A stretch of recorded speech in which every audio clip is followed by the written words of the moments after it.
அவ வீட்டுக்கிட்ட வந்துட்டேன்.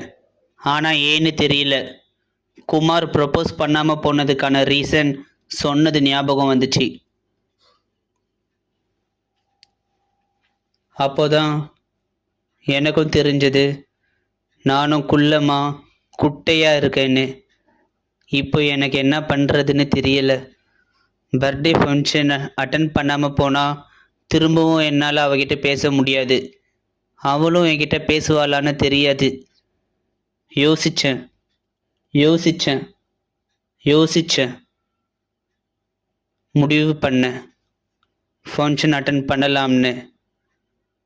ஆனால் அங்கே இருக்கிறவங்க யாராவது கிண்டல் பண்ணி சிரித்து அசிங்கப்படுத்தி அழ வச்சிட்டாங்கன்னா என்ன ஆனாலும் பரவாயில்லன்னு திரும்பி வீட்டுக்கு வந்துட்டேன். அப்போது நான் கண்ணீரோடு எழுதினது, காதலை கவியால் சொல்ல வந்தேன், தலைகுனிந்து கண்ணீரோடு திரும்பினேன். உன்னை பார்த்த முதல் நாள் அன்று பல வகையில் இருக்கலாம் போதை பழக்கம், எனக்கு இருக்கும் ஒரே போதை பழக்கம் அவள் உதட்டில் சிரிப்பை காண்பதே என எழுதினேன்.